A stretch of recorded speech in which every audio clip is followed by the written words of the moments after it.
sa Pilipinas. NBC Manila Broadcasting Company. DZRH, member, kapisanan ng mga broadcaster ng Pilipinas. RH Break Time.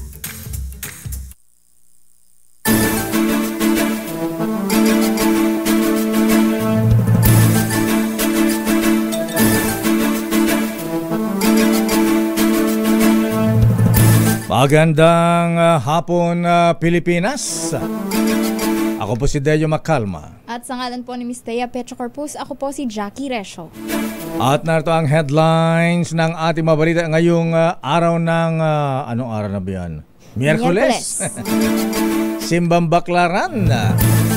2 ng Abril.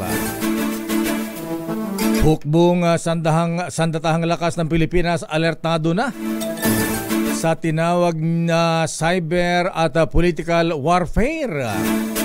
Ayon kay General Romeo Browner. Pagbili ng Pilipinas ng 20 F-16 fighter jets at military equipment inaprubahan ng Estados Unidos. Barko ng China itinaboy palayo sa exclusive economic zone ng Pilipinas. Ayon naman sa Philippine Coast Guard. Pamamahagi ng Voters Information Sheet nationwide umarangkada na ayon sa COMELEC. Department of Health nagbabala ng mas malawak na dengue outbreak ngayong 2025. Grass fire sa Taal Volcano Island na apula makalipas ang 18 oras ayon sa FIVOX. Grabe yung sunog din dyan. Samantala, Bulkang Kanlaon patuloy naman ang pag-aalburuto. Ito'y nasa alert level 3 pa rin. Mga kawatan sa loob ng payroll division ng MMDA, pinaaresto ni Chairman Don Artes. Magdana ka pala sa MMDA. Samantala, scam hub sa Myanmar. Target biktima ng mga Pinoy sa Amerika. Ayon naman sa Bureau of Immigration.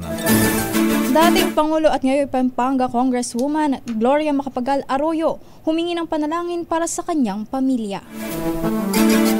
Get well soon kay dating First Gentleman Mike Arroyo at Congressman Mikey Arroyo. At sa detalye na ating mga balita, naka-alerto na ngayon ang Armed Forces of the Philippines.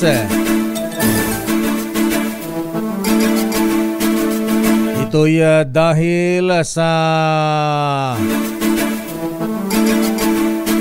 maaring epekto ng posibleng pagsalakay ng China sa Taiwan.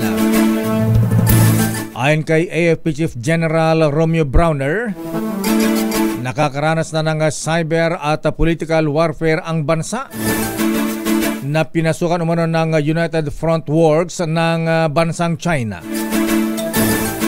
Sabi ng general na infiltrate na rin ang bansa sa iba't ibang sektor gaya ng mga paaralan, simbahan at maging sa military. Wow! Pero binigyan din ito na dapat maging alerto ang mga sundalo sa nasabing sitwasyon. Narito si General Browner.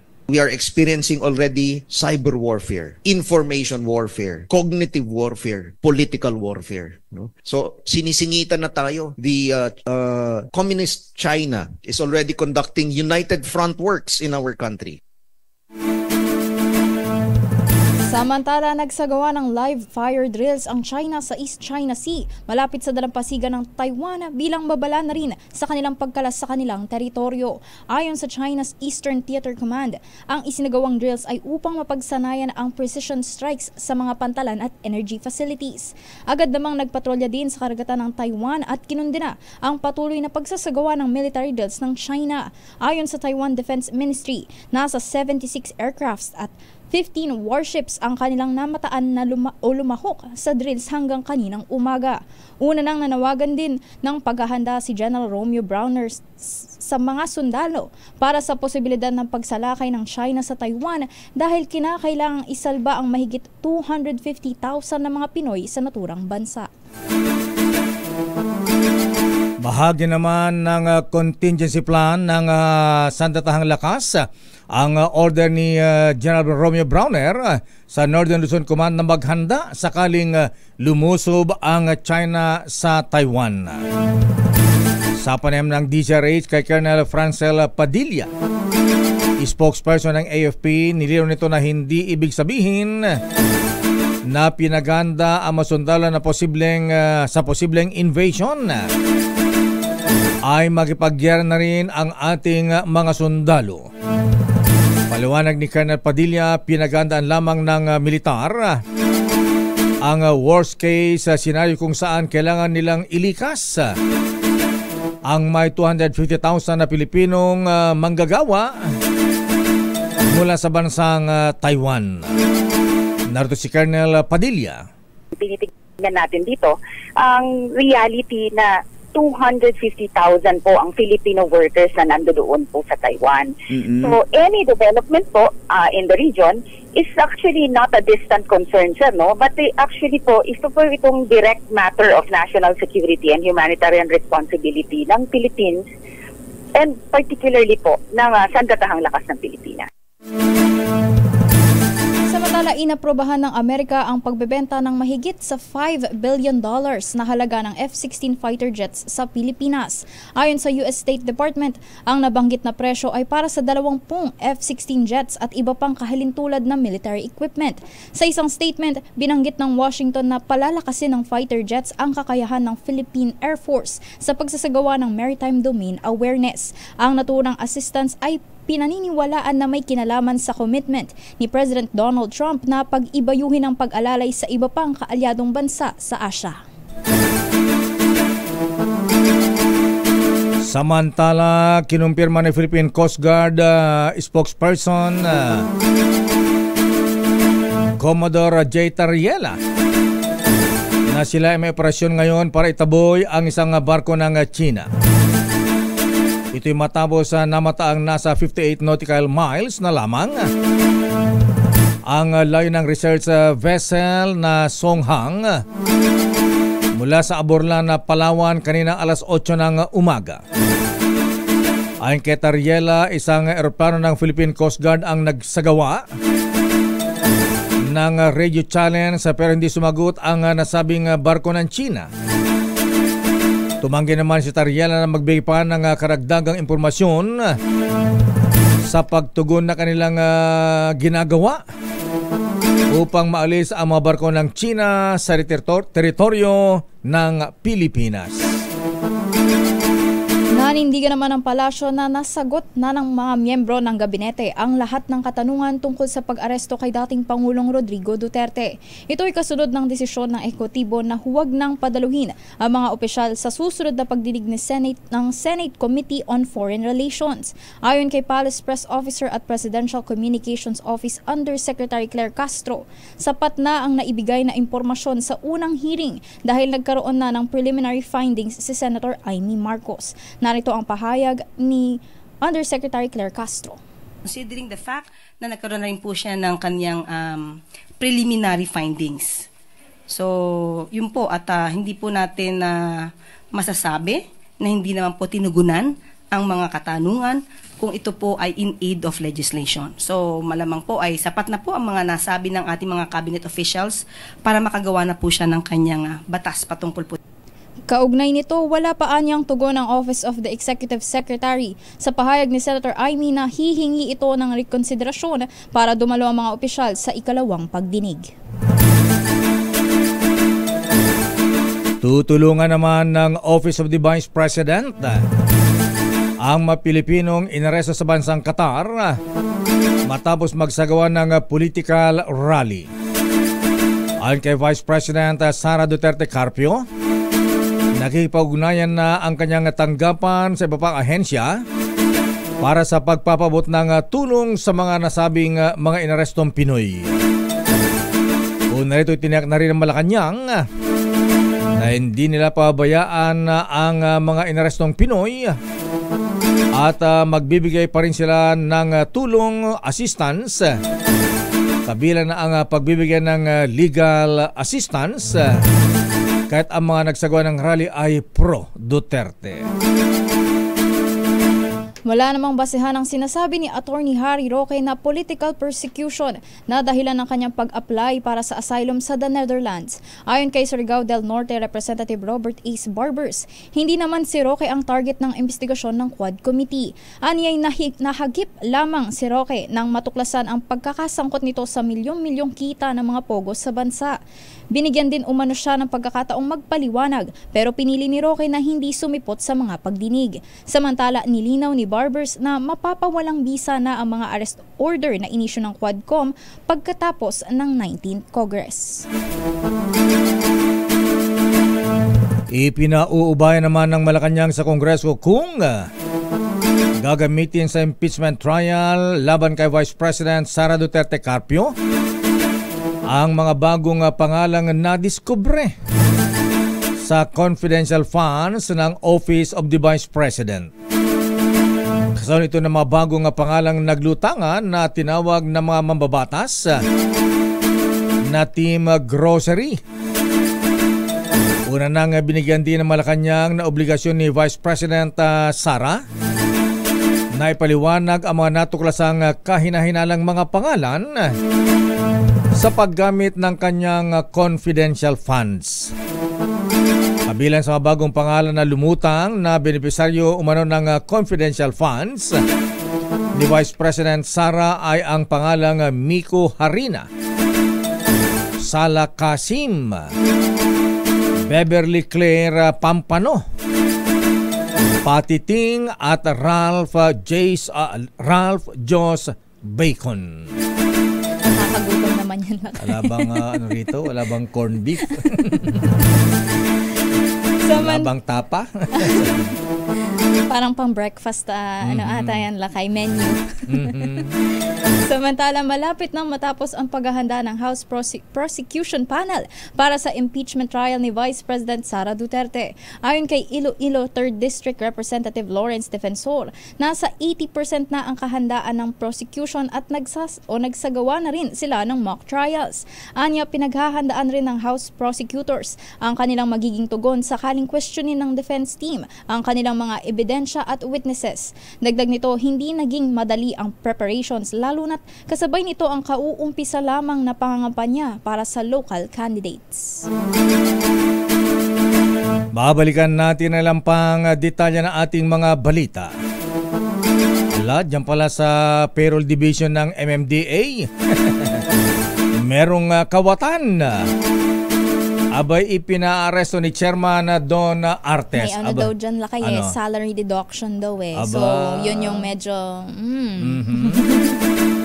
sino bang payroll master dyan, Chairman? Siyempre, sila nang nakakaalam dyan. At yung scam hub sa Myanmar. Gusto palang biktimahin ang mga Pinoy sa Amerika? Ayon sa Bureau of Immigration. Kaya pala sila nagre-recruit ng mga Pinoy, ha? At grass fire sa Taal Volcano Island ay mabuti naman na apulan na rin makalipas ang 18 oras na sunog. Ang tagal. At dating Pangulong Gloria Macapagal Arroyo humihingi man ng panalangin para sa paggaling ni dating First Gentleman Mike Arroyo at ang kanyang anak na si dating Congressman Mikey Arroyo. Ang detalye ng mga balitang yan sa ating pagbabalik sa ating palatuntunang Break Time. RH Break Time. Oras sa Mr. Cesar Lee, Mr. Michael is my guy. Hermana Rosie Sarangaya, alas 4:27.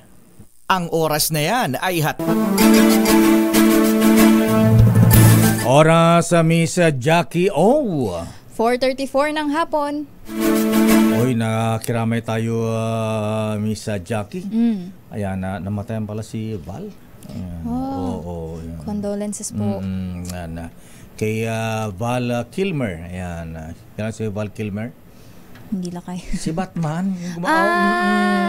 Okay. Siya pala yun. Oo, namatay na pala si Val Kilmer ng yung gumanap na Batman. Bata pa, 65 lang. Hindi ko kasi naabutan yun. Nabutan mo si Elastic Man eh. Si Darna. Ang naabutan ko ng Batman lakay si Sino? Bukod kay Christian Bale, Sino? si nakalimutan ko yung pangalan niya. Basta, meron pang isa. Si Vic Soto. Batman lakay Batman. Balikan natin ang detalye natin mga balita. Nako, inaresto na pala lakay Ray Sibayan ha? Ayan, inaresto na po ilang tauhan ng MMDA na nahuling sangkot sa illegal na salary deduction scheme o pagnanakaw sa kanilang ahensya. Ayon kay MMDA Chairman Don Artes, binabawasan ng ilang empleyado ang payroll ng payroll division ang sahod ng ilan nilang kasama at inililipat naman sa kanilang mga account. Aba, sira ulo ang mga to. Parang lang yan, parang dagdag bawas sa eleksyon. Mismong si Chairman Don Artes ang nag-file ng reklamo na nagresult sa pagkakaresto ng mga hindi pinangalan ng mga empleyado. Inaresto na nga, Chairman, ba yung pampangalanan? Sabi yung mga pangalan para hindi pa marisan. At magkano ba ang kanilang nanakaw? Ayan, sa payroll na binawasan ko. Ano yung binawasan ng sweldo? Pagkatapos, nilipat dun sa kanilang sweldo. Magkano ba ang sweldo sa MMDA? Abay, malaki ang sweldo dyan, Miss Teya, ha? Ay, Miss Jackie, ha? Ayan, lalo na kay Chairman, Don yan. Ayan. Malaki sweldo ng mga taga-MMDA dahil may sweldo na, may komisyon pa. Ayan, yung mga traffic enforcers na nanguhuli ng mga may mga komisyon sila sa kanilang mga huli. Ayan, baka di mo alam. Samantala, inilunsad na ng COMELEC ngayong umaga ang opisyal na pamamahagi ng Voters Information Sheet na ipamimigay sa mga botante sa buong bansa. Pinangunahan ni COMELEC Chairman George Erwin Garcia ang paglulunsad at pamamahagi ng VIS sa Pasadena Street Corner, FB Harrison, Barangay 70 sa Pasay City. Iniabot ng personal ng mga taga-COMELEC ang Voters Information Sheets sa mga rehistradong botante batay sa pangalan at address na nakasulat sa VIS. Sinabi ni Garcia na ang pamamahaging ito ng personal ay paraan ng COMELEC upang makita kung ang mga rehistradong botante ay nakatira mismo sa address na nakasulat sa kanilang voters registration. Samantala, hatawin natin ang mga reports. O yung mga nagbabalak ka pumunta ng China, ha? Ayan, ingat-ingat, ha? Ikaw ba'y diba gustong-gusto mong pumunta sa Shanghai at saka sa Great Wall of China? Ayan. At Forbidden City, ha? Ayan. Ingat ka ba, mapagkamalang kang spy, journalist ka pa naman. Malacanang tiniyak sa China na hindi tinatarget ang kanilang mga kababayan na mga Chinese citizens na nandito sa Pilipinas. Related na ba ito, Miss Let, dun sa mga Pilipinong inaresto sa China na sinasabing mga spy? Ayun. Matapos mahuli ang mga Chinese spy dito, mahabigyan na may mga gadget ng pang-i-spy. Abay, mukhang gumanti ang China, may mga Pilipinong inaresto doon. 5 ba yun? Lima ba yun? Oo, mga turista ang mga yun. Kaya yung mga nagbabalak pumunta ng China, mag-isip-isip po kayo, ha? Alamin nga natin ang report muna kay Aris number 14. Let Narciso, please come in. Miss Let. Lakay Jackie, binigyang diin ng Malacanang na welcome sa Pilipinas ang lahat ng dayuhan basta't walang nilalabag na batas. Pahayag ito ng palasyo matapos maglabas ng travel advisory ang Chinese Embassy sa kanilang mamamayan dito sa Pilipinas. Sa Sa press briefing, sinabi ni Palace Press Officer Claire Castro na ang paglalabas ng travel advisory ay normal lamang na consular functions. Gayunpaman, tiniyak ni Castro na walang tina-target na particular national ang pamahalaan sa law enforcement operations. Malamang anyang nasasabi lamang ng China na hinaharas ang kanilang mga mamamayan dahil sa pinaigting na operasyon ng mga otoridad laban sa Pogo na ang karamihan sa mga nahuhuli ay mga Chinese. Narito si Yusek Castro. Can assure China na hindi po tayo nagta-target ng particular nationality or particular national na para iharas. Tandaan po natin, lahat po dito ay welcome, except po, of course, kapag gumagawa po ng krimen, i-implement po natin kung ano po ang batas. PCO Undersecretary Claire Castro. Ito si Lieutenant Ciso para sa DZRH. Yes, Akay? Ito'y may kinalaman sa paghuli sa mga Chinese spies dito at pag-aresto rin sa mga Pinoy doon na pinaghinalaang pinagbibintangang spy? Oo, pero ang sinagot lang lakay ng Malacanang ay yung tungkol doon sa travel advisory ng China sa Pilipinas. Ayan. Ba't ano bang travel advisory ng China? Mag-ingat daw lakay. Yun Mag-ingat ang mga Chinese? Chinese na pupunta dito. Ang mga mamamayan sa posibleng harassment ng mga otoridad. Sila nagpasimuno ng spy dito, espionage pagkatapos nahatakot sila sa anino, sa multo nila. Ayan, teka muna, anong tulong ng gobyerno ng DFA dun sa mga Pilipinong inaso sa China na sinasabing mga spy daw, Miss Let? Wala pang nababanggit tungkol dyan, pero hindi ako pamilyar lakay sa kung may statement ang DFA tungkol dyan. Abay, yung embahada natin doon, anong ginagawa ng Philippine Embassy, dapat tulungan din sila, ha? Pagka espionage pa naman sa China, sa mga communist countries, Miss Leta, death ang penalty dyan. Naku, wag naman sanang umabot kaya nga, pero ayan, malaman natin, pero ang binabanggit naman lakay ay lahat ng Pilipino na nagkakaproblema sa ibang bansa ay tinutulungan naman ng gobyerno. So siguro hingi lang tayo ng update tungkol dyan sa mga Pilipino sa China. Ayan, kaya wag mo nang gagamitin yung Chinese visa mo. Mga journalist pa naman minsan yan ang front ng mga mainit spy.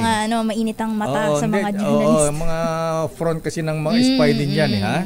Para yung lady Chinese journalist, ha? The Spy Who Loved Me, Miss Let, naalala mo yan? Ayan, kaya ingat-ingat yung mga sabagay, hindi lang mga kasama natin sa hanap buhay, maging sa iba rin. Ayan. Okay, maraming salamat, Miss Let. Kumusta ang Pangulo? Walang aktibidad si Presidente lakay ngayong araw at hindi rin nabanggit kung sino ang kanyang mga ka-meeting. Ayan. Okay. Maraming salamat, Miss Let mula sa Malacanang. Balik sa inyo lakay at Jackie. Kaya ikaw, Jackie, huwag ka mo nang pupunta ng China, ha? Wala pa naman akong visa lakay. Wala ba? At huwag ka na rin pupunta ng London muna ngayon, ha? Sa London Bridge. Bakit dahil naka-shutdown ngayon ang Heathrow Airport sa London, ha? Ayan. Naka-shutdown pa rin lakay. Oo, kasi may nangyaring sunog malapit doon. Ayan. At saka may rally ba doon? May protesta ba doon? Ha? O yung sunog? Mamaya. Samantala, Kamara nanindigan na constitutional ang 2025 national budget na kine-question sa Korte Suprema. Ang detalye ibabalita ni RH12, Miss Milky Regonan. Miss Milky. Jackie at lakay, naniniwala ang Kamara na naayon sa saligang batas ang lahat ng probisyon ng 2025 national budget na pinagtibay ng dalawang kapulungan ng Kongreso at sinabata Pulong Bongbong Marcos. Reaksyon ni House Deputy Majority Leader Lawrence Defensor ng Iloilo sa ginagawang summer deliberation sa Baguio City na mga mahistrado ng Korte Suprema. Ang isu ay ugnay ng diversion of public funds sa mga pet projects mula sa pondo na dapat ay sa kalusugan sa ilalim ng 2025 national budget. Ang kay Defensor, lahat naman ng mga panukalang batas na pinagtibay ng dalawang kapulungan ng Kongreso ay mayroong presumption of constitutionality. Maliban kung meron daw makitang questionable ang kataas-taas ng hukuman. Una rito, kwenesyon ni na dating Finance Secretary Jeff Estanislao at Ramon Del Rosario umunay diversion of public funds na nakinuha sa pondong nakalaan sana sa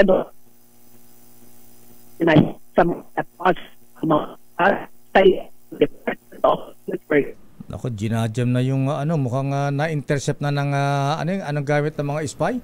IMSI interceptor ba yun? Yung pang ano lang kayo. Sumasagap ng signal. Ayan, oo. Asan ka ba, Manang Milky? Nasa Campo Aguinaldo ka ba o nasa Kongreso?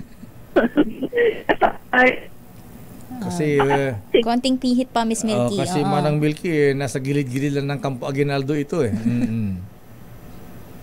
Milky? Yes. Bakit Medyo putol ang signal mo, Manang Milky? Babalikan natin. Samantala, kaso laban sa Antipolo Road Rage suspect abay ginawa ng murder ayon sa PNP. Sino nga bang pangalan nun nung namaril? Si Kenneth ba yun? Ayon, si Kenneth Lakay. Kenneth Duremdes. Wala siyang apelyido Lakay. Hindi, pinangalan ang apelyido na Duremdes, ano pala yun? Basketball player. Alam ni Edniel Parosa yan. Edniel Parosa, please come in. Edniel. Lakay, magsasampa na nga ng pag-amyenda sa kaso itong Philippine National Police laban sa suspect sa viral road rage incident na nauwi sa pamamaril sa lungsod ng Antipolo. Sa panayam sa Campo Crame, sinabi ni Antipolo Police Chief Police Lieutenant Colonel Ryan Manongdo na iakyat na ang reklamo sa kasong murder laban dito kay alias Kenneth. Una na kasing nakapag-file ng frustrated murder ang PNP noong Lunes, pero nasawi rin ang isa sa 4 na sugatan sa shooting incident kalaunan umakaraang tamaan na ng bala sa kanyang ulo. Paliwanag ni Manongdo, may nakita rin ang mga investigador na tama ng bala sa likod itong 52 anyos na biktimang namatay, bagay na ginamit na konsiderasyon o basihan para dito sa non-bailable na kaso. Pakinggan natin si Colonel Manongdo. Nung Lunes kasi po, nakapag-file po tayo ng 3 counts of frustrated murder and violation of Comelec gun ban. Pero pinalawanan po ng hapon na yun, napakalaman natin na namatay. So, ngayong araw po, inantay lang po natin yung death certificate at medical records po upang i-upgrade na natin yung kaso sa murder. Maliban sa murder, tuloy naman ang 2 counts ng frustrated murder laban dito sa suspect habang hindi na magre-reklamo itong nadamay na partner ng nasabing namaril. Ito si Edniel Parosa. Ano pa ng suspect? Di ba Kenneth yun? Ano apelyido niya?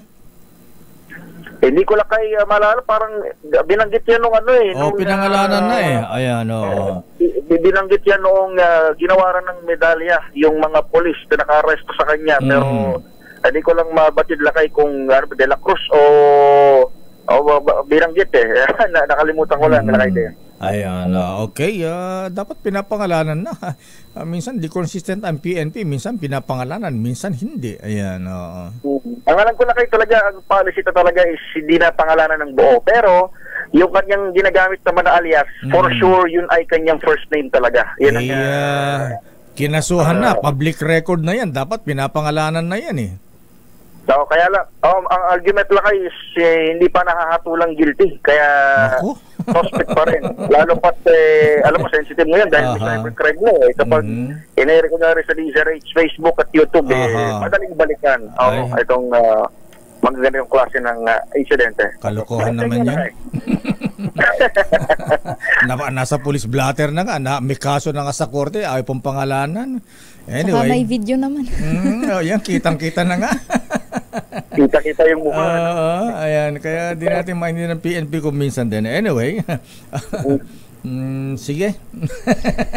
Kausap natin lakay nung nakaraan itong suspect at bagamat nagmatigas sa self-defense ng kanyang ginawa, sinasabi ng PNP ay hindi ito rason para doon sa walang habas na pamamaril. Ito na nga ang resulta ng isasampang kasong murder. Balik sa inyo, lakay at yak. Kumusta nga pala yung girlfriend niya ba yun? O yung partner daw.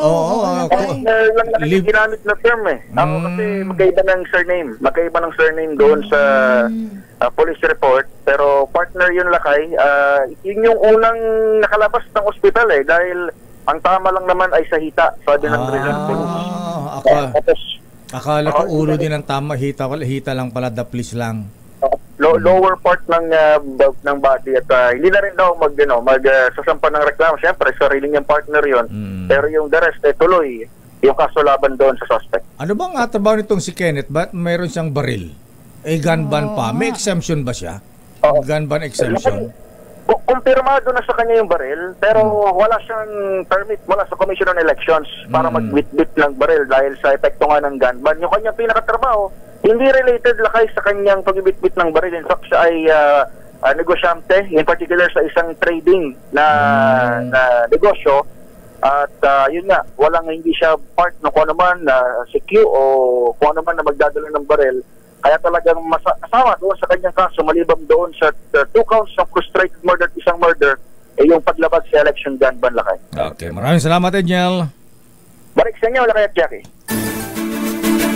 Ayan, Lakay, balikan natin ang report ni Miss Milky. Yung kamera ay nanandigan na constitutional ang 2025 national budget. Kala ko naman, papadala ito ng pata team, tsaka ano ba yun? Yung bacon. Bacon. Ginuto naman ako.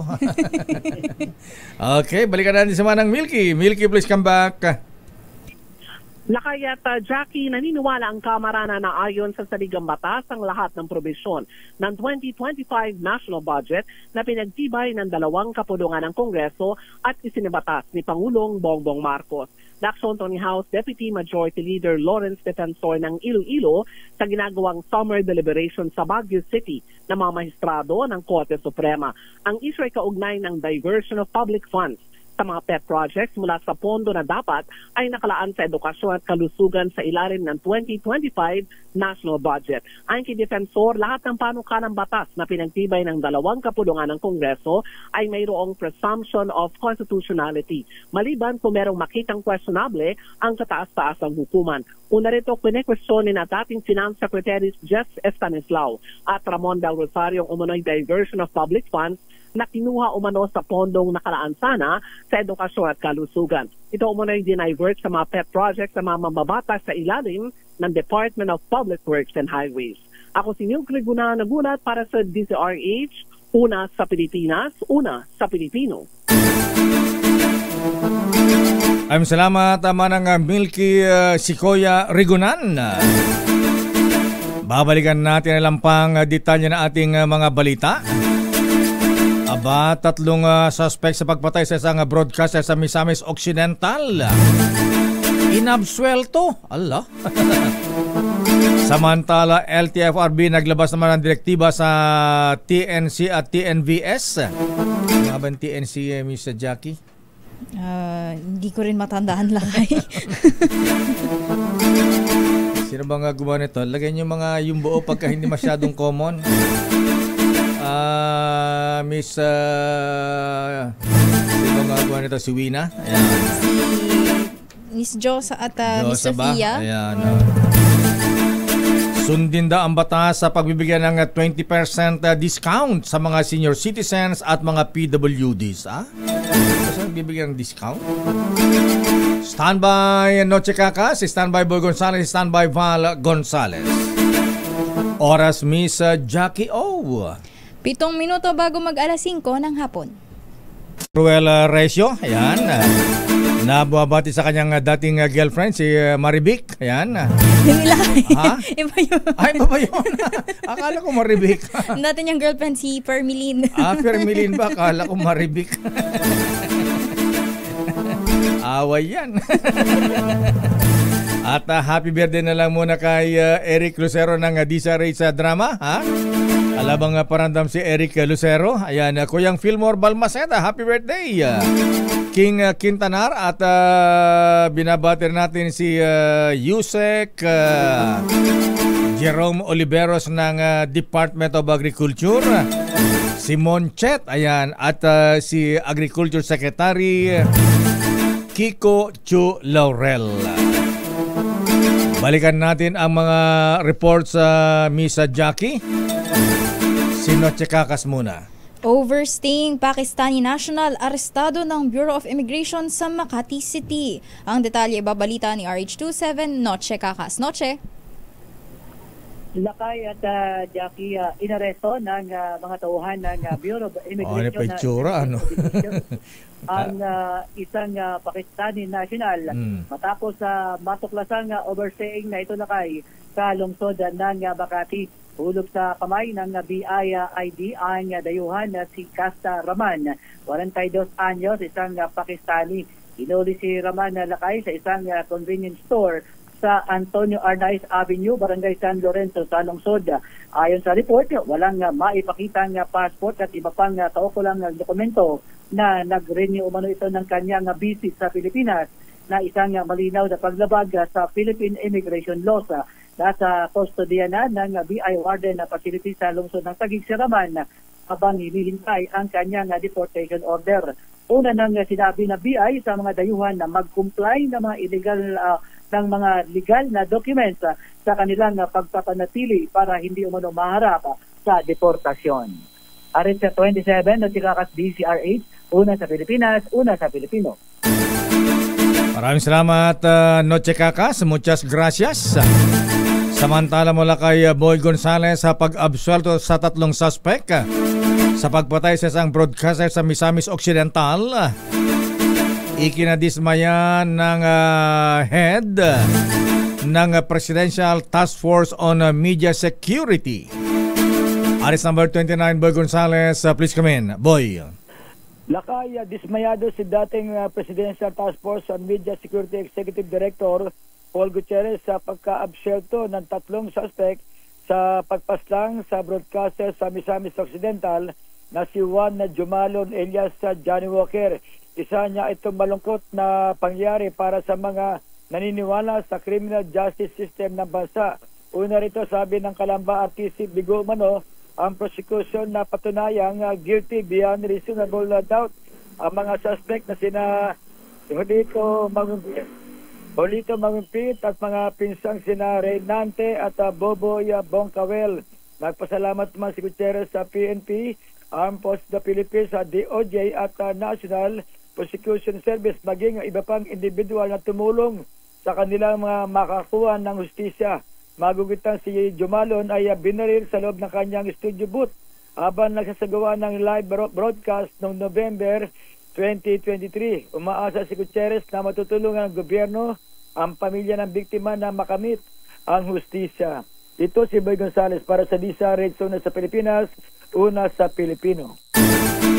Maraming salamat, Boy. Samantala, LTFRB naglabas ng direktiba sa Tamabaco Transportation Network Company, TNC, at sa Transportation Network Vehicle Service, TNVS, na sundin ng batas sa pagbibigay ng 20% fare discount sa mga senior citizens at PWD. Ang balita ididetalye ni RH5 Val Gonzales. Val. Giniit ng Land Transportation Franchising and Regulatory Board o LTFRB sa Transport Network Company sa Transport Network Vehicle Service na ibigay ang 20% na diskwento sa mga senior citizen, persons with disabilities at maging sa mga estudyante.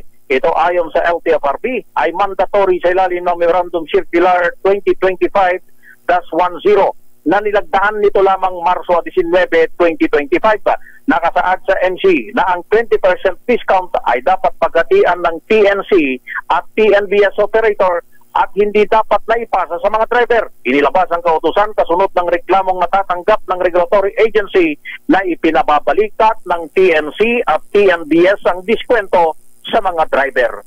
Ako si Val Gonzales, DJ Rates, una sa Pilipinas, una sa Pilipino. Naman naman si Lolo at Lola at mga PWDs. Samantala, humingi ng panalangin si dating Pangulong Gloria Macapagal Arroyo. Kinatawan ng Pampanga para sa 2 miyembro ng kanyang pamilya na may karamdaman. Sa ilalim sa operasyon ang kanyang asawa, tapos na yata. Ayan, bossing Michael is my guy, di ba? Di ba tapos na operasyon ni dating First Gentleman Mike Arroyo? April 7 pa. Ang anak niya ata nakayang si Mikey ang tapos na. Ayan. Ayon sa dating Pangulo, ayan, isasagawa ang medical procedure sa dating First Gentleman Mike Arroyo sa April 7. Habang may thyroid cancer naman ang kanya anak na si dating Pampanga Congressman Mikey Arroyo. Ito ang dahilan kung bakit inaprubahan ni House Secretary General Reginald Velasco ang Travel Authority ni Congresswoman GMA mula April 3 hanggang April 21. Yan ang mahirap din sa gobyerno, Miss Jackie, ha? Abay ka't mga emerging ganyan ba, kailangan pa nga travel authority. Magpapaalam pa rin. Papunta si dating Pangulong GMA sa Singapore at isasabay ang pagpulong sa ilang grupo ng overseas Filipino workers sa nasabing bansa.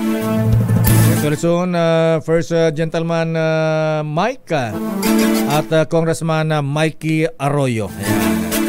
Sabi ni Tisoy Oliveros at Mr. Michael Ismaygay, Attorney Raul Paras, kasama rin ang kanilang mga panalangin.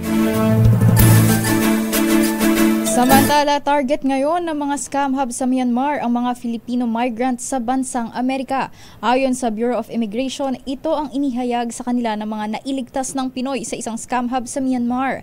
Nagbabala ang immigration sa mga Pilipinong nasa Amerika na huwag basta-basta maniniwala sa mga bagong modus na may kinalaman sa cryptocurrency. Batay sa salaysay ng ilan sa mga Pilipinong ni-repatriate, hinihikayat na mag-invest ang mga target na biktima sa pamamagitan ng social media messages. Dito ay pinapakitaan sila ng peking account balances para masabing malaki ang kikitain nila pabalik kapag sila ay nag-invest ng pera sa crypto. Matatandaang ni-repatriate ng immigration ang higit sa 200 Pilipino na naging biktima ng human trafficking sa mga scam hub sa Myanmar.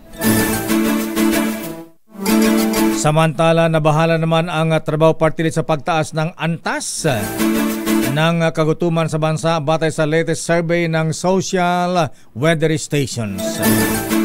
Ito ang dahilan kung bakit aktibong isinusulong ng partido ang makatarungang sweldo o living wage. Ayon kay Attorney Michelle David Espiritu, tagapagsalita ng 106 Trabaho Party List, napapanaw na itakda ang sapat na sahod upang makaagapay ang labor sector sa mabilis na paggalaw ng inflation. Bukod sa wage increase, ipinupursige din ng grupo ang dagdag benepisyo katulad ng food at transport allowance. Sabi naman ni Ninay Chavez, nominee ng Trabaho Party List, mahalaga na matugunan ang naturang hinaing upang makasalba ang mga manggagawa sa oras ng biglaang mga pangangailangan. Showbiz sa Miss Jackie. Ruru Madrid isinugod sa ospital sa gitna ng taping. Hala, bakit? Alamin natin kung bakit sa report ng Diyosa ng Showbiz, Miss Josa Cruzat. Miss Josa? Jackie at Lakay isinugod sa ospital ang actor na si Ruru Madrid matapos magtamo ng injury sa gitna ng taping para sa kanyang teleserye. Sa kanyang Instagram, ibinahagi ni Ruru na bumigay ang kanyang hita habang nagsasagawa ng action scene. Makikita sa post ng ilang pictures na kuha habang nasa ospital ang aktor.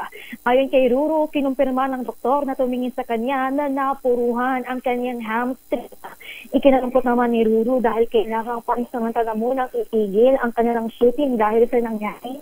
Pero giit ng aktor na mananatili siyang positibo at kakaharapin ang bagong pagsubok sa buhay.